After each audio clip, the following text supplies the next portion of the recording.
You're listening to Chain Leak, the crypto news podcast with your host, Joshua Roomsberg. Follow and subscribe today. Welcome to the Chain Leak podcast. I'm your host, Joshua Roomsberg. Today's episode is about decentralized cloud storage, presented by StoreX. Today's guest, Murphy John, a senior manager at StoreX. Welcome to the show, brother. Hey, thanks, Joshua. Thanks for inviting, and I'm too excited to be in. All right. So, first, when it comes to cloud storage, what are the differences between centralized and decentralized cloud storage? Okay, so that's a great question to start with. Actually, decentralized and centralized cloud is something that you can compare with the legacy-based solution. Then what has been happening currently because of the onset of blockchain. So when you talk about centralized cloud or all the 80% of the cloud data which is being stored around the world, it's at single location. These places, they have a single data lake which stores all the data which you put in. They are like unencrypted format, and it's like very risky, because what happens is the entire data lake is sitting at one infrastructure. God prohibits, if anything happens to this kind of structures, your data is all gone. So when we So, talk about let me when we stop talk you about there. yeah, Let me sorry. let me stop you there. Sure. So, when it comes to a solution like Dropbox or Google Cloud, you're saying that they hold all the data on centralized servers to where Yes. if an intruder got into their system, they would be able to take everything? That's right. So that's precisely what I'm trying to say. The entire data which has been lying is lying in a centralized location. If any hacker or any unwanted event or elements get into this, they'll be able to access the entire system. So Even that's the major default. Yeah, sorry. even if the system is in, say it's in 5 different countries around the world, if they infiltrate one aspect or one location, they would be able to tamper into all of the data across the Yeah. platform, the infrastructure. So what happens is, I'm talking about a centralized location which they're storing data in one specific location. It's not Okay. multi-region or multi-locations. When you're storing a data in one single location, you are like, your data is forcing to all this kind of threats which can happen. Any person that unwantedly get into your data or gets hands into your data can come in and delete the entire data, modify your data, or can sell it to third person. That's what it means. So when you're talking about data being located at multiple locations, that's where we talk about multi-cloud location, where they have different places but with the same kind of infrastructure. So what happens is, because the infrastructure is the same, you can have the same kind of replication or hacking that can be tried at all this location. But when it comes to, you want to ask me something? Sorry. Yeah, you good. No, I was thinking, so back to the Google breakdown of it, when Google breaks down their data and information between 5 locations, that's not decentralized, is it? No, that's not decentralized, because it's managed by the same individual, same entity all across. So it's like the same entity that is controlling the entire data at 5 different locations. So with that, if an intruder got into the Google system, they may be able to retrieve all of the information for one specific location. Yes. So there's the high possibility that they can access the entire set of data that is that's residing in a single system. That's what I was going to get to next. So if they wanted to infiltrate 2 locations, they could double the amount of data and information they could collect. That's Is right. that the way that breaks down? Yes, and if it's going to the 3 places, it is like 3 times the data that is located at 3 different locations. Now, what is the difference between that type of infrastructure compared to a decentralized solution like StoreX? So evidently what happens is, when you talk about a decentralized infrastructure, it's like decentralized, that is managed by different parties. So it's not a single entity that takes care of the entire data. It's like the data, if you share, like with StoreX, what happens is, we have around 4,000 plus node operators who are spread worldwide. They have their own data systems, they have their own data locations, is managed individually by them. So each of the individual location will have its unique location, its unique infrastructure, and its unique setup. So what happens is, when you're sending in a data to decentralized system like StoreX, evidently what we do is we first encrypt your data with your own unique private key.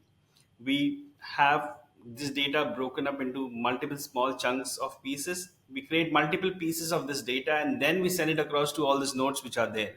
So your data might not be residing as a single source of data in any specific location.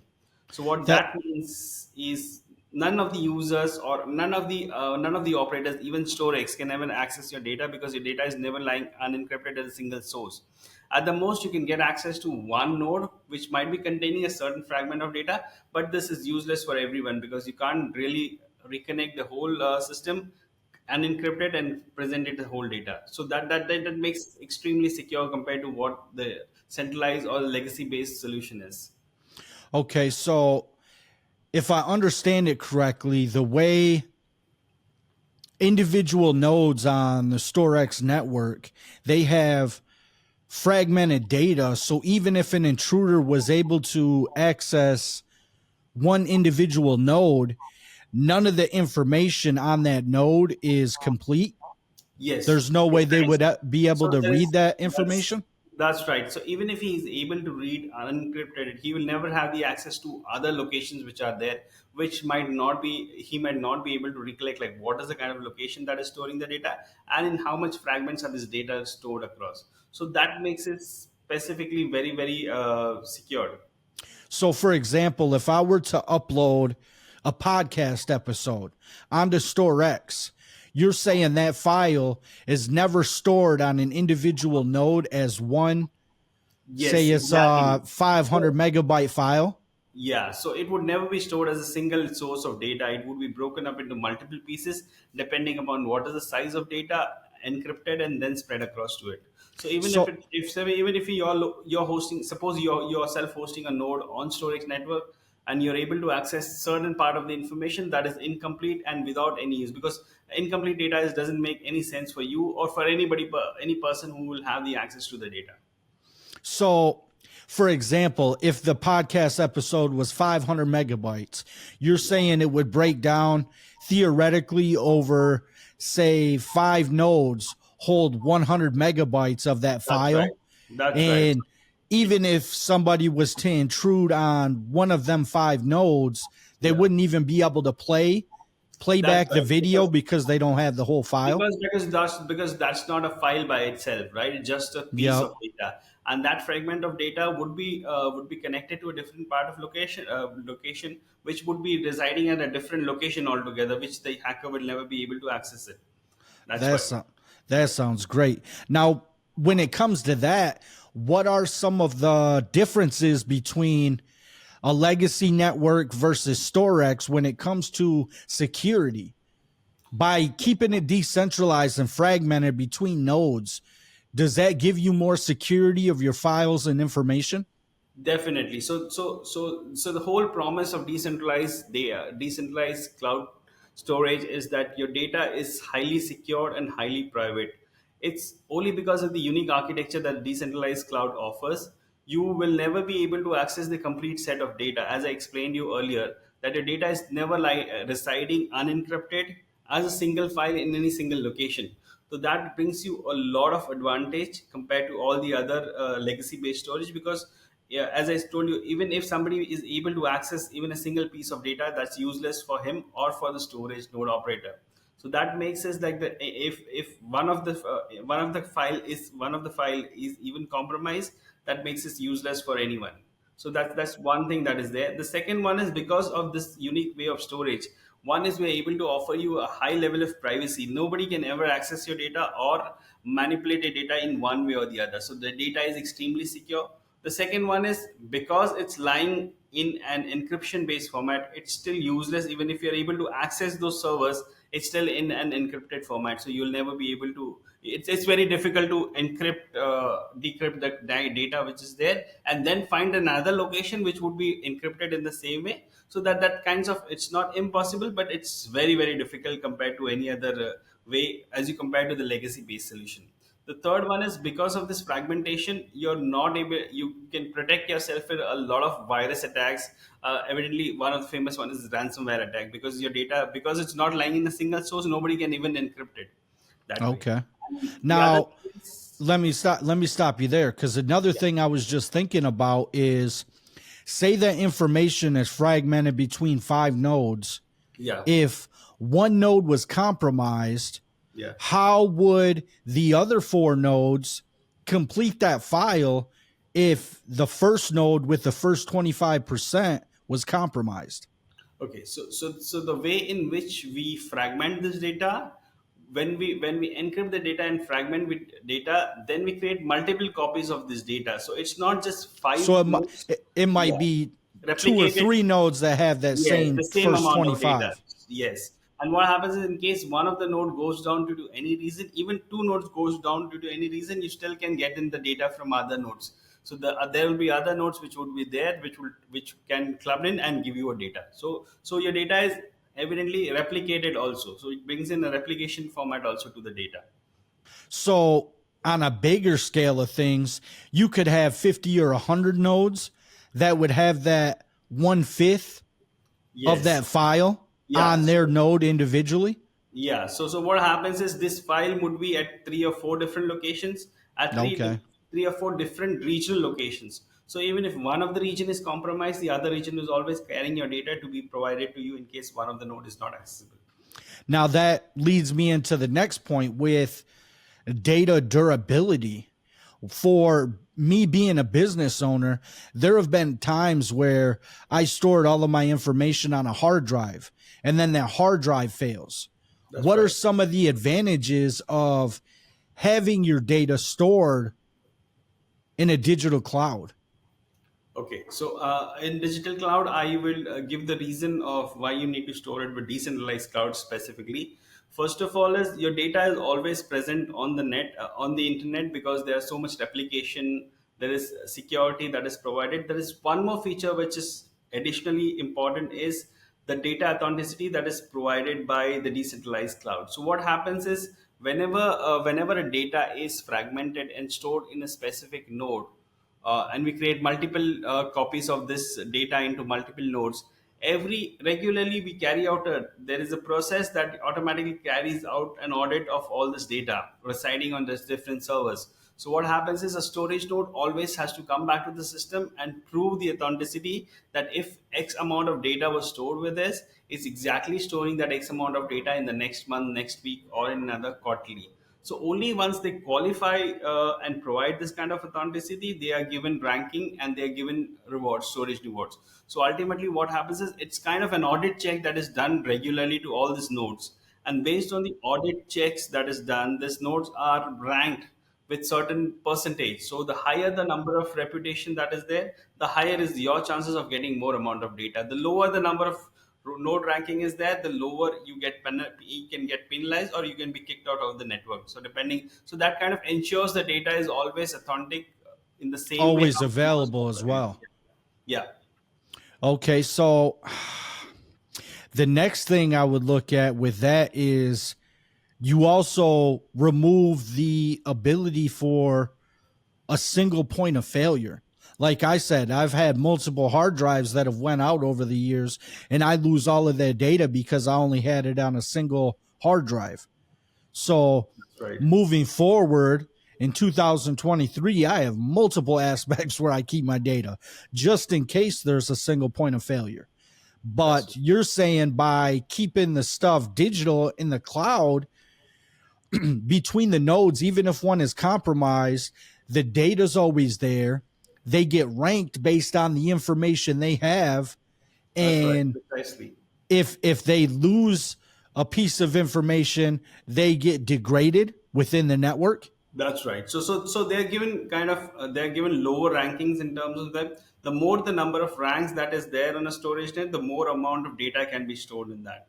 So the lower the rankings is, the lower the chances you will get more data. And if you pass the threshold limit, if you're below the threshold limit, you're not given the storage rewards. So that's kind of ensuring that the data and the node operators who are there always adhere to certain qualities. They have to, and in order to gain this kind of reputation, there are certain parameters that have been provided to them, like regularly updating their nodes, keeping it ensure that it's always on the network, it's 24 by 7 available. And the way we ensure this is, if we talk about the other decentralized cloud storage which are there in the market compared to storage, so storage is always, the node has to be there on the internet data center. We are not accepting any nodes which are there in the homes. It's not like a normal network computer that is just in the home, or a hardware that is plugged in. We ensure all our nodes are always there in the internet data center. That kinds of bring in at least 3 or 4 levels of resiliency compared to all the other decentralized node operators, which are decentralized cloud storage providers, which are there in the market. Okay, now the next aspect, when you compare a legacy storage network compared to a decentralized alternative, are the pricing. What does the pricing look like between the old legacy systems and the new decentralized systems? Is it more cost effective to use a Definitely. decentralized alternative? Yes, it is very, very cost effective compared to the storage. If you compare to any other normal hosting or any other cloud storage, I'm talking about centralized level, we're at least 50 to 70% cheaper than what the normal legacy based storage solution would offer, and evidently build in all these features which are provided as free. So in case if you want to get in any of these features with the legacy based providers, it's like charged for every different feature that you have, like resiliency, multiple locations, you are being charged extra for that. So this comes in with making it much more cheaper and cost effective compared to the other legacy based storage providers. Now, what do you feel are some of the biggest use cases for using a decentralized cloud storage solution? So biggest, one of the biggest that we have been getting inquiries is from the individuals who want to store important data. It's like kind of they're trying to use this as a backup storage, ditch in the digital tape drives and other storage mediums, and provide. So storage can operate as a drive, a storage drive from them, where they put in their important data and access it. We have use cases where there are digital copies of multimedia storage which have come in to us, and they're trying to see how we can provide them storage. The third important thing is we're talking to a lot of Web3 companies who want to use our storage to store in the data. So these are the three important use cases where we have people coming in and asking us. One, as I said, one was just as a backup medium, so people want to use storage as a backup drive for their important information. The second one is multimedia storage, which they're using, which are trying to see how we can store resiliently videos, important aspects of videos, and other multimedia storage. The third one is, as I said, it's Web3 storage. It's basically the Web3 companies, Web 2.5 companies who are trying to use our storage system. Now, another thing I was just thinking about, and it kind of blows my mind when you think about the different types of businesses and organizations that could use this. I think about colleges when they submit paperwork, or for individual classes, if a teacher had this infrastructure, they could store all of the grades, all of the different paperwork that these students are submitting. Now, is that something that a third party would have to build a user interface on top of StoreX? Or is that something where you guys could potentially build that out in the future? So we currently talking to a lot of use cases like that, and we once our mainnet is launched, we're going to provide you APIs where you can easily interact with storage, and you need not to build any other APIs in front of them. So we will be giving you a ready-made APIs which you can just interact and connect to the storage type and store this kind of data. So we are working on that, and it would make connecting and working with storage type very, very easier. You won't have to Okay. do a lot of efforts from your end. Are there any limitations when it comes to decentralized cloud storage? So, in terms of limitations, right now, what we can see in the market is there are certain gaps. If you try to perform, if you try to check in the performance, it would be a little compared to the other, because the data is stored in multiple locations. That kind of tends to make it a little slow. But definitely, we're working on a lot of aspects, and you see a lot of development in this area where we will be able to offer much more better experience compared to the centralized cloud. But as things are evolving, I'm very sure that this would be going to be doing a lot of things around. When you look at the overall aspect of decentralized cloud storage and you compare Storex to some of the alternatives on the market, what do you feel is the biggest advantage Storex has compared to some of the other offerings that are available? So as I told you that we are kind of controlling the kind of nodes that get into the node. So our input, that means the storage drive, which the storage which is being offered to all the clients that are using storage is definitely very very high compared to all the other node operators, all the other service providers which are there. Because as I told you that our nodes are always a storage drive which is put in an internet data center, so that kind of ensures the quality of the service that we are providing. Because most of the other players which are there just want storage, so storage is much more different compared to what storage is in an internet data center. So with that, we kind of able to provide you certain quality which is really really high compared to the other versus keeping a laptop in your house, or keeping just a storage drive in your house and connecting and putting into the network. Right, because that's another thing I think about. I I have insurance for my equipment and my different physical aspects of the business, but when it comes to the data, that's a little harder to insure. So having a secure solution to store your data is very valuable. That's right. So that was a mission that we came up with. So the founder was very very the brief that we had, the founder had, was we are on a mission to provide you a secure, privacy based secure storage, a location where nobody can ever access your data or snoop into your data or try to sell in your data, and provide a very very high level of security that nobody else can offer.